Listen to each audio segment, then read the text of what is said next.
Welcome to the repair shop, where much loved but broken treasures... This is amazing. It is absolutely brilliant. ...are brought back to life. Welcome to my universe. It's pretty marvellous. Furniture restorer Jay Blades. It's so nice that we can be part of that kind of history to just keep things going. And a dream team of some of the country's most skilled craftspeople. I'm having a lot of fun, and I'm really liking the end result. Sounds like teamwork. Bring their talents to bear on beloved pieces of family history. Look at that.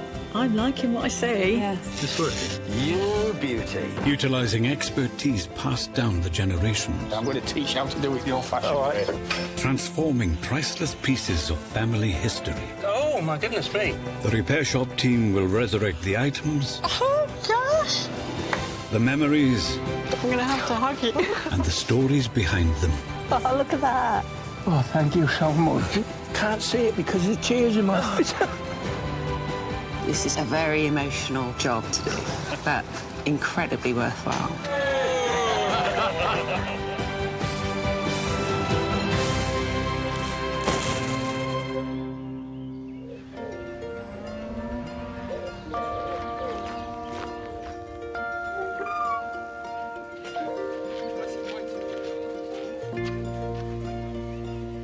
In the repair shop today, Start the engine. a miniature tractor is saved from being put out to pasture. Brilliant. Well done, you. While compass expert Barry tackles his oldest ever assignment. You can see it is clean. I wish I looked that good after 100 years.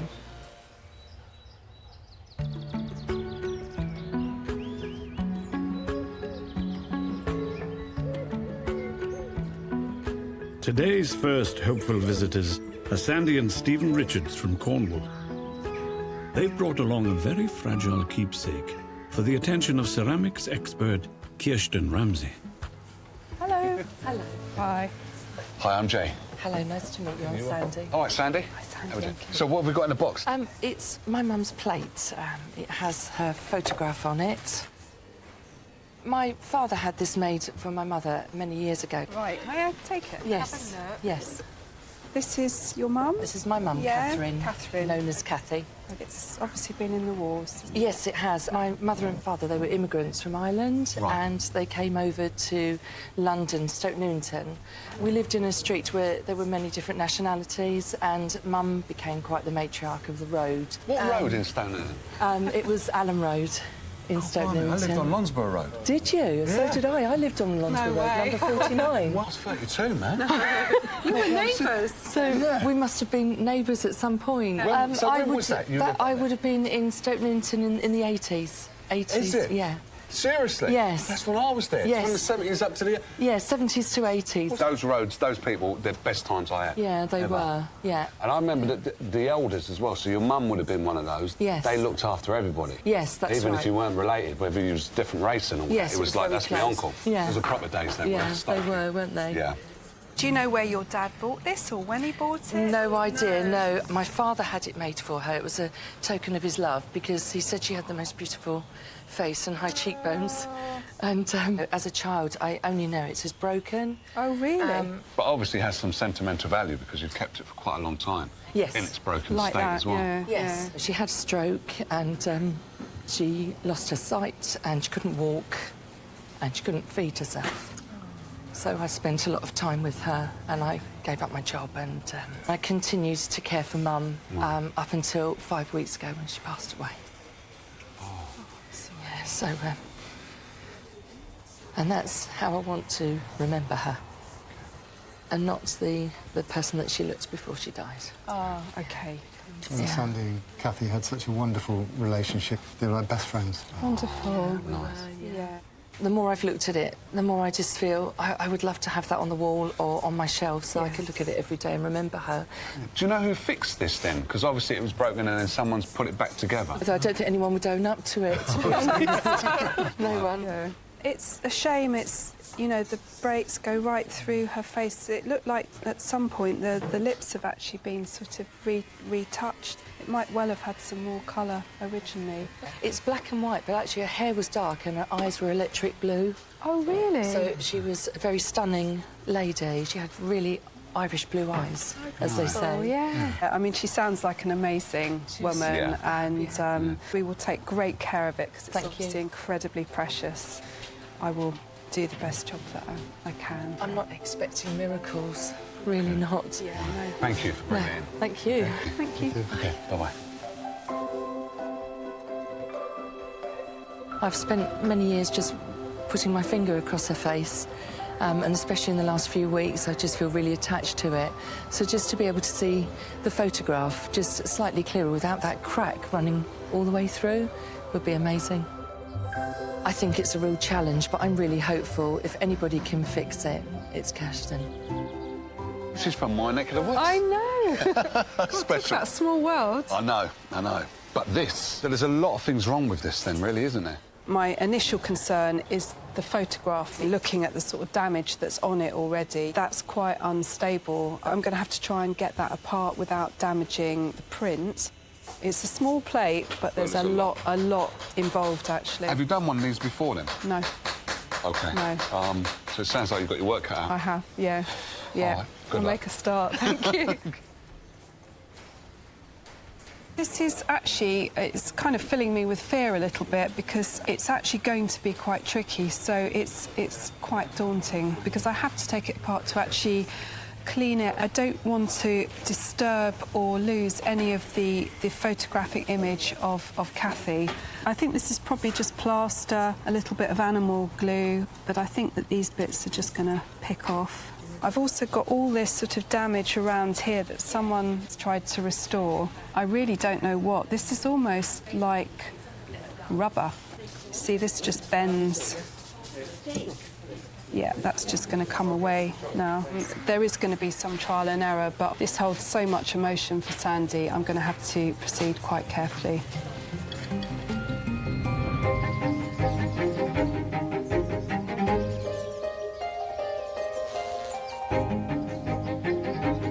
The next item through the doors is a little more robust.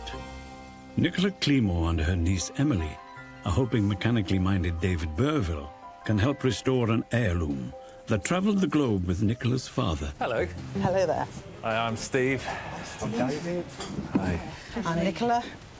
Right, what have we got in the box? All right, well, this is a 70-year-old model of a Ferguson tractor that my father used after the war.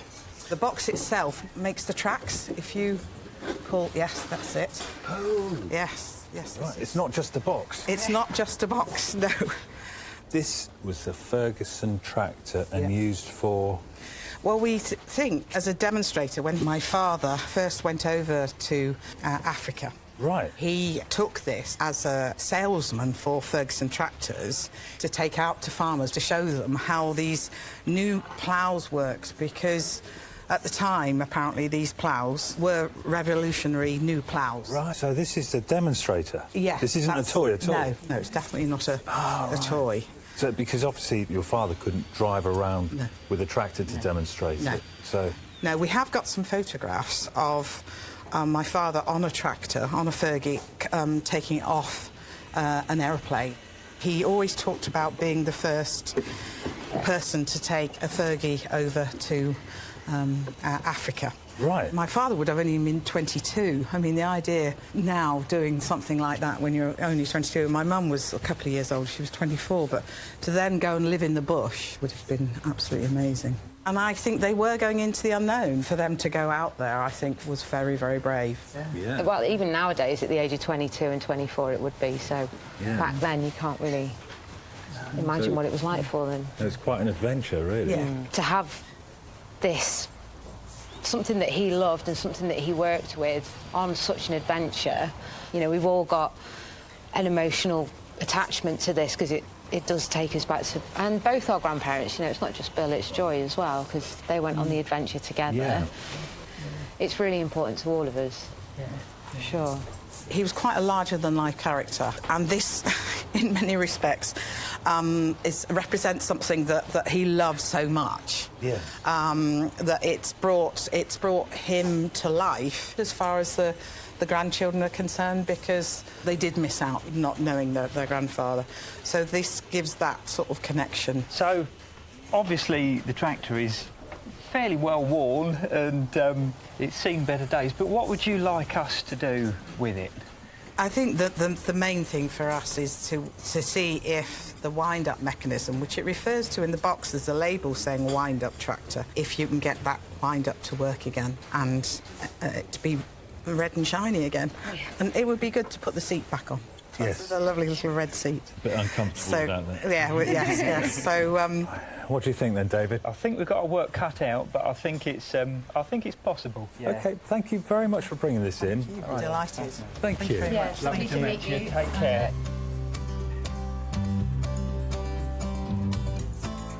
It would be amazing to see it working. That would be the pinnacle for us. But if they can't make it to actually move, but just to see it in a shiny state would be fantastic as well. And what a legacy for my father and for his children and his grandchildren. It's a beautifully made model, but unfortunately, over the years, the tractor itself looks as though it's been dropped. This linkage is bent quite severely. Another main problem is this is the winding handle for the clockwork mechanism, and it's in the position of the starting handle on the full-size tractor, so this is where you would have started the engine.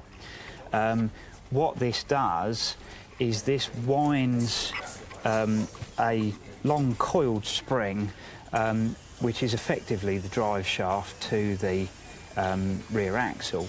The first process really is to start cleaning it. It's quite rusty, and then that will allow us to then start looking at the parts which are bent that need the major works. I'm going to use a rotary wire brush to take off the remains of the old paint and then the rust.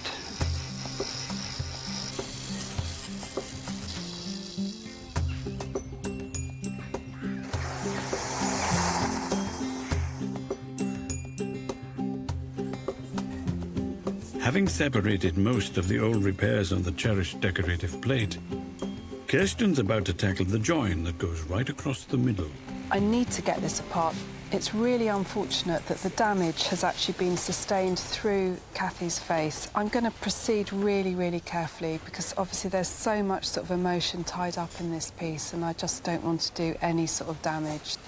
I'm going to try and take this apart, but what I'm first of all going to do is see if I can just remove that excess adhesive with some acetone on a cotton wool swab. I would expect for the old adhesive to actually start to soften. If it was going to react to the acetone, it's still actually sounding quite brittle, but I'll keep going.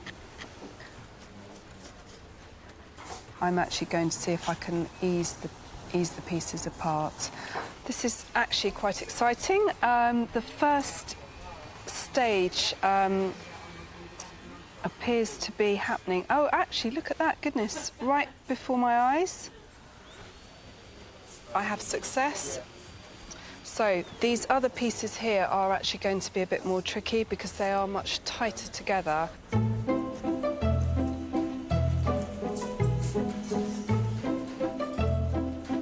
I'm absolutely delighted that this is now in pieces and I can move on to the next stage, which is hopefully less time-consuming, just cleaning all the break edges and getting it ready for bonding.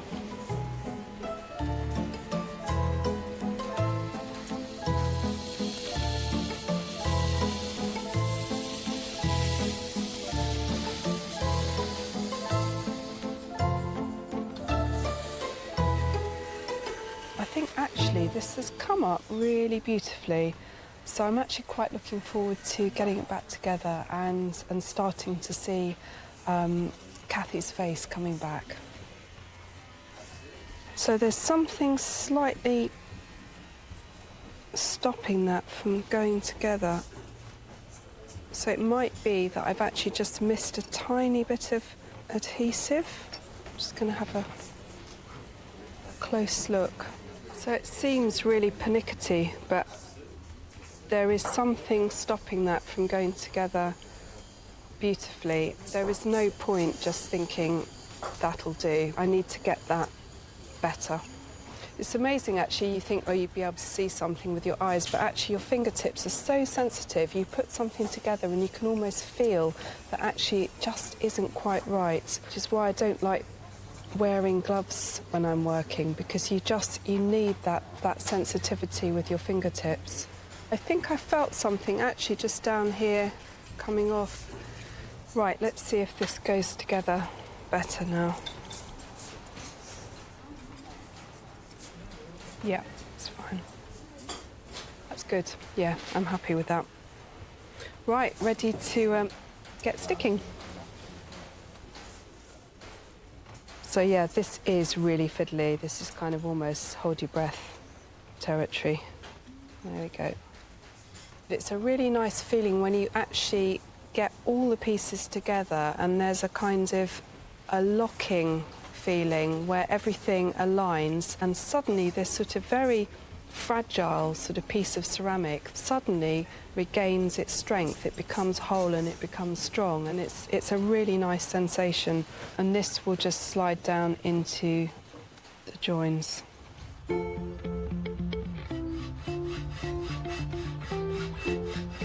Next, to test the repair shop's experts, Stephen Munn of Worcestershire. He's brought a military instrument with a long and venerable history for the attention of master saddle maker Susie Fletcher and magnetic instrument expert Barry Phillips.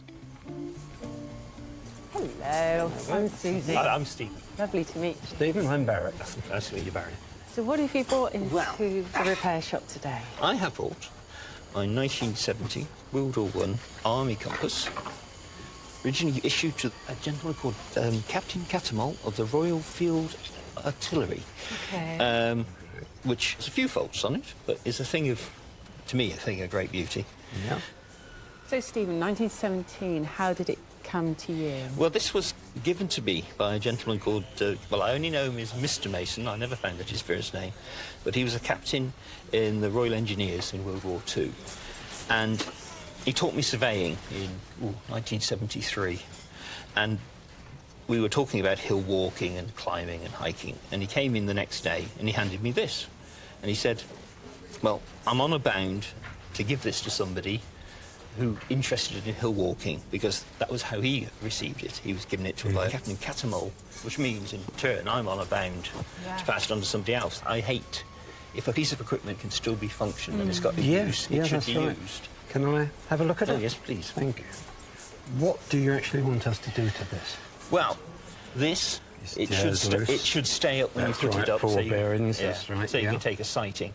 The car doesn't move, so there's something wrong with the pivot and the dual assembly. Yeah. But again, until we get inside, we won't know what that is. And then the biggie, I suppose, is the radium paint on the inside. Radium was used as the glow-in-the-dark element of watches and compasses from the 1900s until the 60s. It doesn't glow anymore, but it is still potentially hazardous. What, like radiation? Yes, it's not huge. No, I mean, that can be dealt with. And then I suppose if Susie could do something for this leather case, I'd be most grateful, because this strap used to be a lot longer. It used to sort of go around like that and hang just at the waist. Yes, it's beautiful, absolutely beautiful. Unfortunately, leather does suffer through time and use, and that's going to be a little bit tricky to save if you're going to be using it, but I'll see what I can do. So why now are you wanting this mended? I suppose I've got to find somebody to pass it on to. So before I can do that, it's got to be safe. Working. Safe and working. Safe and working. So once that's happened, then I can find somebody to pass it on to, and my job is done. All right, Stephen. Well, this is a lovely challenge for us both. So yes, that is the oldest I've ever seen. Oh. That, so that is quite something. So, yeah, that gives us something to work on. Brilliant. Thanks so much, Stephen. We'll be in touch. Great. Much thanks. Right. Cheers. Goodbye. Goodbye. Bye-bye. When I hold the compass, it always reminds me of its long history, the fact that it served in 2 world wars. It's a memento of those 2 wars, but it's a useful thing in its own right. And it's such a beautiful piece of equipment, it'd be really sad for it not to function anymore. I think you've got the harder part to do. Mine, hopefully, is going to be straightforward. But then again, you never know, do you? No, you never know. The radium is going to be the first thing that's got to be done, sealed, so that we can stand near it and use it. Radium's luminous green glow comes from the small amount of radiation it naturally emits. But sealing the radium with a coat of heavy lacquer makes it safe. So that's something that you have to do fairly regularly. Yeah. One of you in your case. Well, yeah, it is a lovely, lovely case. I have to see what I'm able to do with this strap. It's in a bit of a sorry state. But that's what we're here for, that's isn't right, it? yeah. So I guess we get it started, shall we? Yep. Good luck. Okay. Okay. Considering it's 100 years old, it's in excellent condition. The worry is there are 2 parts in the compass which can stop it working. The worst scenario is that one of them is broken, but until I get that top bezel off, I can't be totally sure, to be honest. To get the bezel off, we use this. It's a broken hacksaw blade. We force the blade in, and there is the ring exposing the card. So the card will then lift out, exposing the workings of the compass. So I think the best thing now is if I paint the dial to make it inert. It's only background radiation, but it would be safer to do that as the next operation.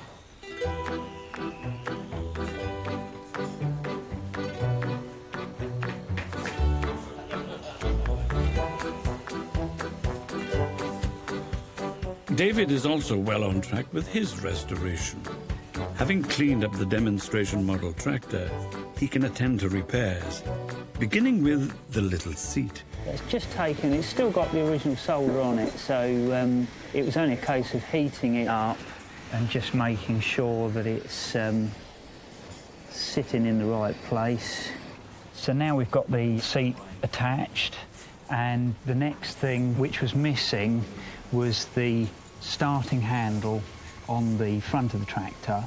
Now, I've made a new starting handle, so that fits nicely into the original hole, but this needs just soldering on. The starter handle attaches to a spring inside the tractor, so when it's wound up, it rotates the rear wheels.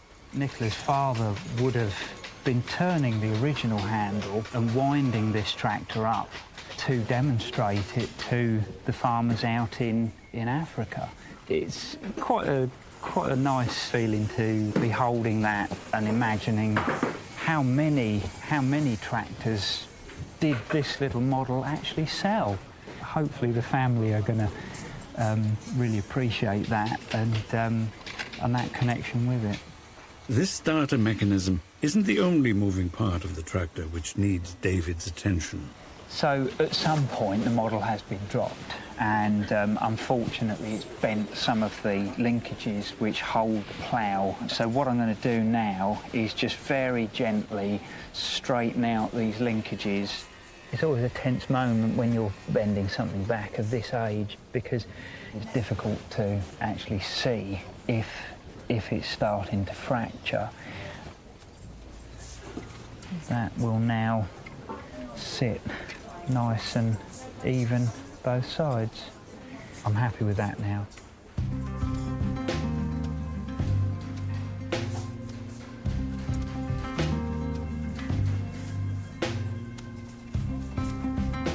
On the other side of the repair shop, Kirsten is about to start reconstructing the decorative surround, which is completely missing from one side of the plate. What I'm going to do is to take a mould of this area here that's actually missing. I'm going to use a modelling material. It's pretty versatile stuff. You know, it works beautifully, so I am actually just kind of gently easing it into the pierce section just to make sure that I do pick up all the detail that I need. Yep, that's gone off quite nicely. And actually, that's a really lovely impression that's being taken there. Kirsten mixes an epoxy resin to fill the mould she has just made, recreating the missing border. So looking at this little dish, there's a sort of blueness to it, so I'm going to be adding quite a few pigments to try and colour match that.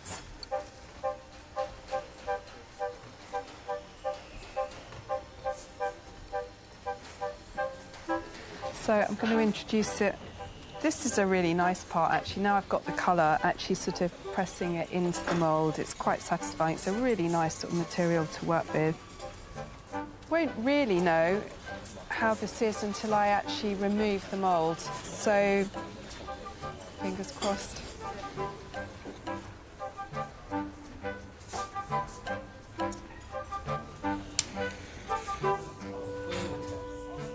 This is the moment of truth. I'm going to see if I can remove the mould now.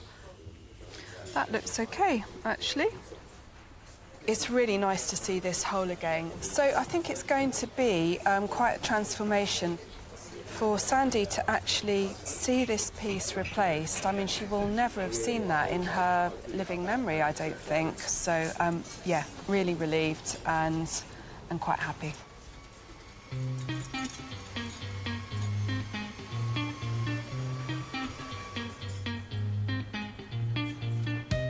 Meanwhile, the restoration of a compass which has seen action in 2 world wars is continuing apace. While Barry tries to work out why the compass mechanism is jammed, Susie is starting work on the leather pouch.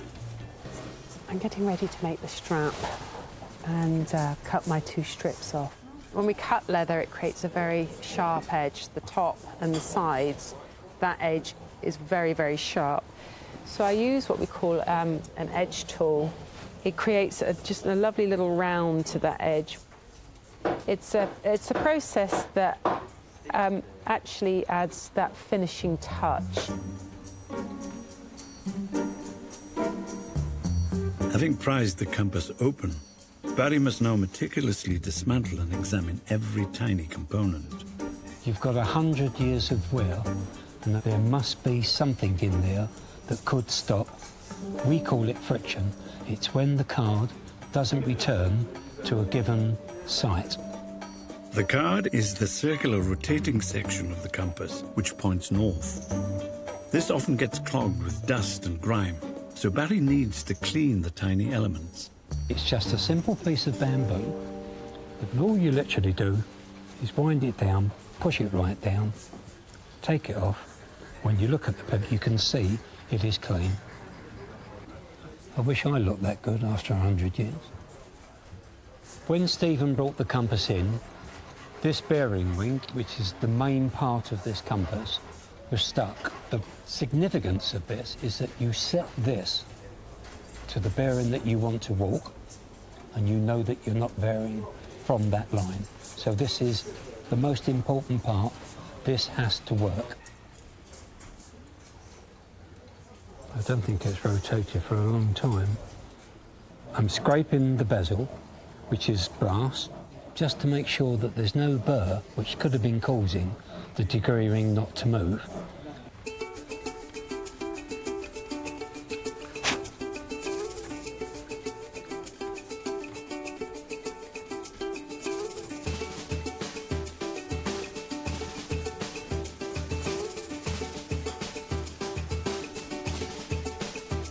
With the bearing ring now moving freely, Barry can address the loose hinge, and for that, he needs a helping hand.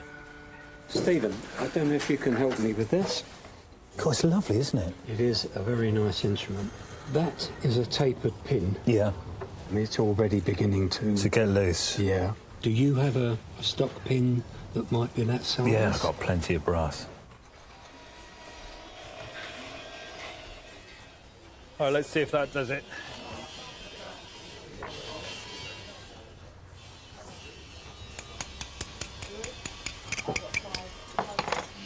How's that? Yeah, that solved a big problem. Righty-ho. Thank you, Steve. No problem at all. Fantastic.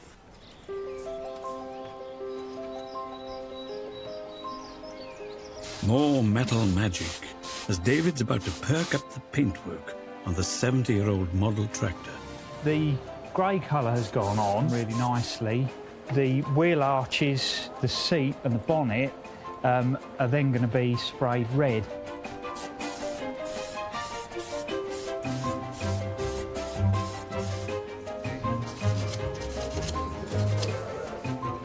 It now looks the part, but how does it plough? Time for a test drive. So, Dad, got it set up? Yeah, we're getting there, we're getting there. they're coming? I know, yeah. Right. Tight schedule, mate, tight schedule. Is it working? It is working, yeah, and it does actually plough, but we need something to put in this trough. What, like earth and stuff? Well, yeah, but it's going to be messy, so I don't think we can use... I'll tell you what, I've got sawdust. There we go. Oh, fantastic. You're saving that for a rainy day. Oh, that's great. Yeah. And it won't be dirty. We're just going to put some of that in there. Yeah, that's... Is it really going to plough, though, yeah? Yeah. That's what it was designed to do. All right. Let's see it, Dad. Can I have a look at this? Yeah, look at that. Start the engine. Doesn't that look great? That does. Great fun. I would want to buy a tractor. When I saw something do that, I would want to buy one. Yeah. Brilliant. Well done, you. All right, well, what we've got to do, we can't keep playing around with this. Let's just get this all cleaned up, and then we'll cover it over, yeah? Looking forward to seeing her father's beloved model, Fergie, is Nicola. And this time she's brought along her brother, Bill, who also remembers the tractor from his childhood. Our expectations are that hopefully it's working. That would be great. The tractor is part of my dad, and my dad's been gone for 30 years, so it's like bringing him back as well a little bit, so I'm excited about that. Hello. How you doing? Very well indeed, thank you. Hello there. And you are? Bill. All right, Bill. So? Can you remember what it looked like when you brought it in? Oh, very much so, yes. It was in a poor state of repair. Yeah. But I've never seen it working. My other sister remembers it being shiny, but... Right. I don't have any recollection of it ever working or seeing it work, so...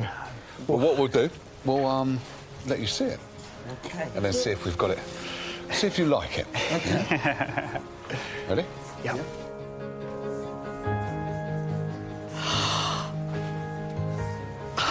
It's a handle.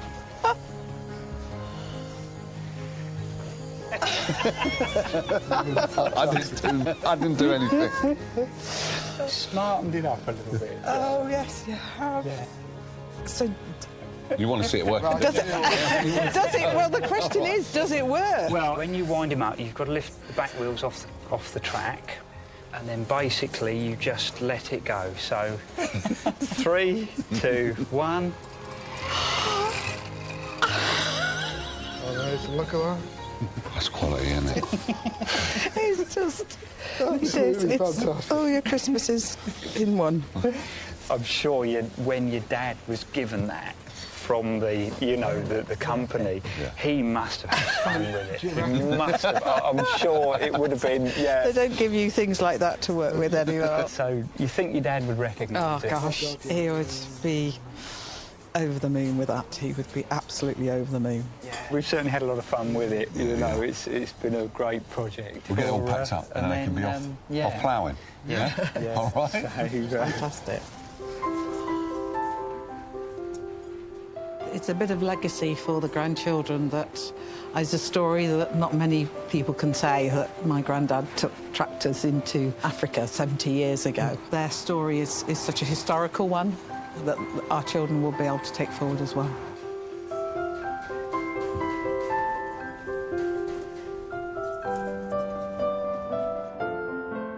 Also working to preserve family memories, Kirsten has been entrusted with the sensitive task of repairing a plate bearing the portrait of a beloved mother. I'm just about to embark on the most tricky part of this restoration. This is the photograph of Sandy's mum, Kathy. The final part, really, is just to actually touch in the little bits that have been missing.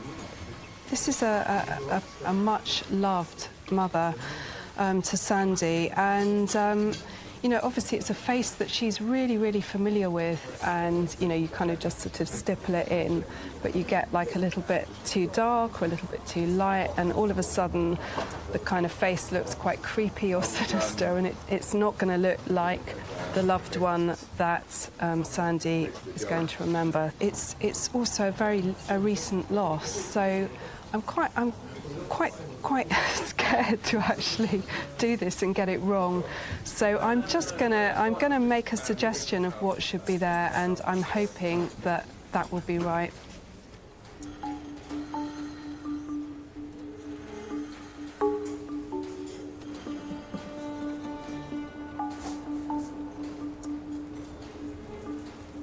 You have got an area of shadow actually under the chin.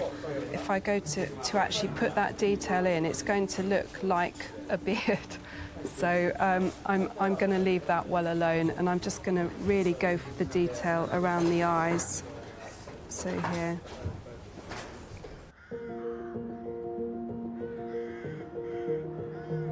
When owner Sandy brought this cherished plate in, it was ridden with cracks and bodged repairs, and the portrait of Cathy was faded and worn.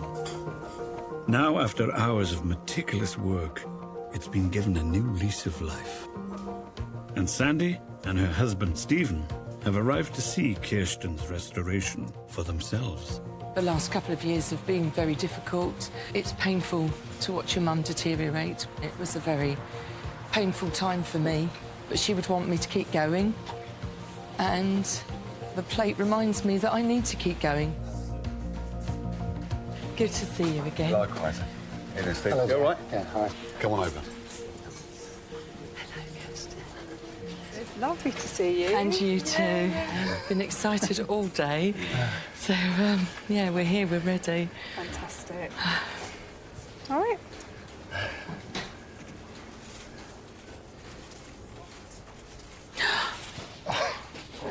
Oh, I don't believe that.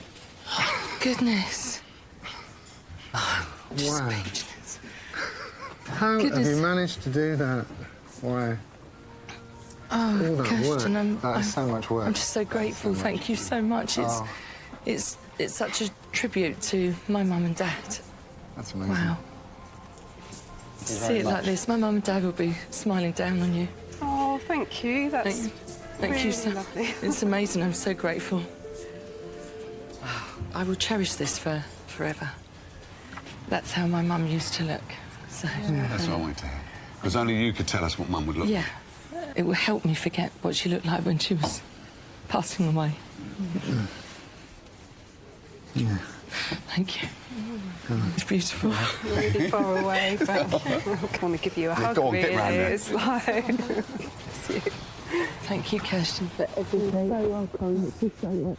Absolutely amazing. Oh, thank you. Bless you. I feel very nervous about even touching it. I'm just thinking that it's more than I expected. Her plate and her face are just beautiful, and I can cherish this forever. It's all yours. Thank you so much. Bless you. Yeah. You take care. Thank you. Goodbye. It will be on display in our home forevermore.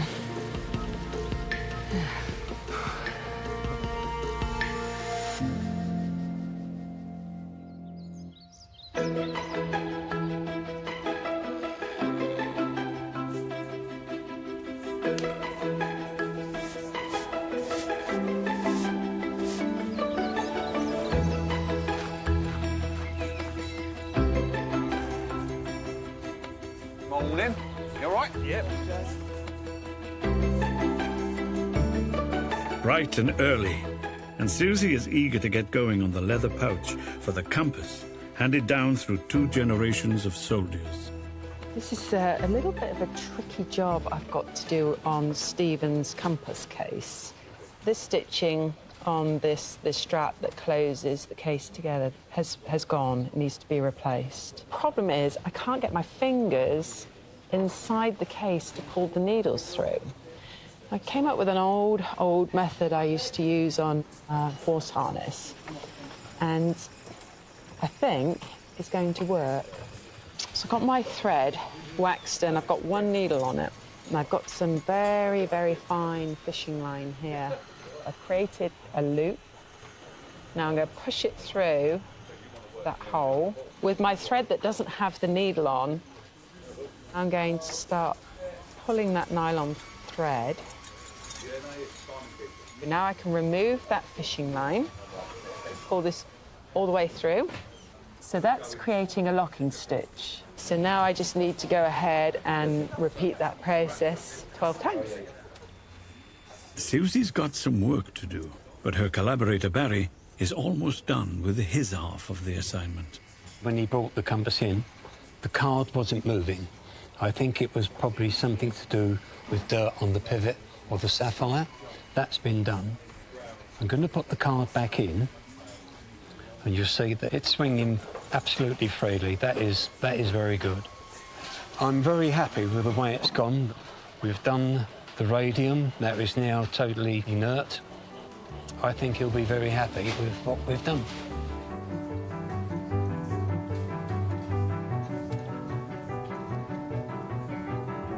Owner Stephen was given this charming little piece of military history by an old colleague, and he's returned to the repair shop to collect it. Compass is important to me for a number of reasons. I suppose it's the representation of history. It's gone through 2 world wars, so I'm hoping it will last another 101 years, you know. I just have this sort of a great idea of, you know, it passing down time, and I just like to imagine who will be using it next. Stephen. Great. Pleased to see you again. How are we doing? Oh, very well, thank you. Right. So I guess you want to see what's underneath the blanket? Oh, yes, please. Yeah? The excitement builds. I do. Ooh. Lovely. Look at that. That is beautiful. No, that is lovely, thank you. It's an old friend, this one. A very old friend. Wow, that is beautiful. So when's the last time you had that working? It's probably about 10, 15 years. So this has got so tatty and falling to bits, and this is wonderful, by the way. Yes, yes, Susie done that. Yeah. Thank you, Susie. That is a lovely job. I'm very impressed. It's hard to tell which were the original. I know. It's sort of... Which is the new... Hang on, let's see if it's long enough. Here we go. And then you've got the hat as well, haven't you? Oh, yeah. Yep, You've got to have the hat. That's brilliant. Yeah. All right. Okay, much thanks. All right, you take care. Cheerio, Stephen. Now I've been reunited with my compass, I'm really happy. They've done a wonderful job. It's you know, it looks almost as new. I'm going to treasure it for as long as it's still in my possession, and then pass it on to somebody else who needs a good compass.